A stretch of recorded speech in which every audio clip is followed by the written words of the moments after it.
পূর্ব বর্ধমান জেলার অন্যতম গুরুত্বপূর্ণ বিধানসভা কেন্দ্র হচ্ছে বর্ধমান দক্ষিণ বিধানসভা কেন্দ্র।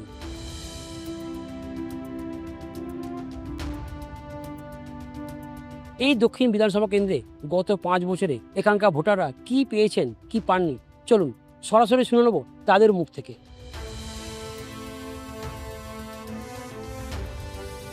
প্রত্যাশা অনুযায়ী কিছুই পাই না, সোজা কথা। মানে আবার যদি যারা পেয়েছে প্রচুর পেয়েছে, তবে মোটামুটি শান্তিতে আছি। এইটা পরিবর্তনের প্রত্যাবর্তন, হ্যাঁ, পরিবর্তনের প্রত্যাবর্তন, আশা আশা প্রত্যাবর্তন।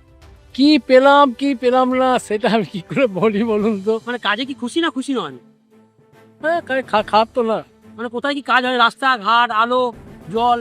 আর বিশ্বের রাস্তার যে অবস্থা, আরো ভালো হলে ভালো হয়। লাস্ট 5 বছরে কি পেয়েছেন কি পাননি? কিছুই পাইনি। কিছুই পাননি না। মানে রাস্তাঘাট কোনো কিছু উন্নতি বা কিছু নেই?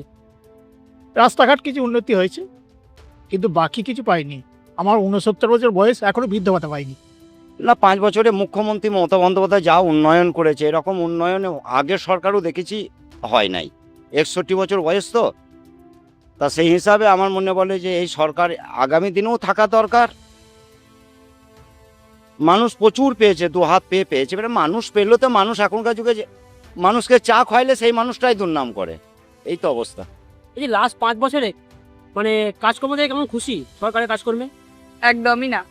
কারণ কারণ এডুকেশনের দিকটা একদমই মানে বরবাদ করে দিয়েছেন লাস্ট কিছু বছর ধরে। চাকরি নেই, কিছু চাকরি নেই, কিচ্ছু নেই, শুধু বেকার ভাতা দিয়েই সব কিছু চলছে। লাস্ট 5 বছরে কোনো কিছুই দেখতে পাইনি, কেননা আমাদের তো এডুকেশনটাই মেন। আমাদের ধরো চাকরি বাকরিটাই তো দরকার, কেননা নিজের পায়ে স্ট্যান্ড হওয়ার জন্য। তো সেই অনুযায়ী বেকার ভাতাটা না দিয়ে যদি তার পরিবর্তে যদি কোনো চাকরির ব্যবস্থা করতো, তাহলে ভাবতাম যে ভালো কিছু করেছেন। কাজকর্ম থেকে কেমন খুশি? অনেক খুশি, দারুণ খুশি।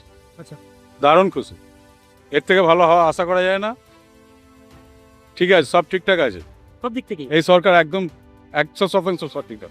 বর্ধমান দক্ষিণ বিধানসভা কেন্দ্রে সাধারণ মানুষ এর মধ্যে অনেকেই বলছেন সরকারের কাজকর্মে তারা কেউ কেউ খুশি, কিন্তু অনেকেও কিন্তু সরকারের কাজকর্মে খুশি হতে না পেরে তাদের ক্ষোভ উগড়ে দিয়েছেন।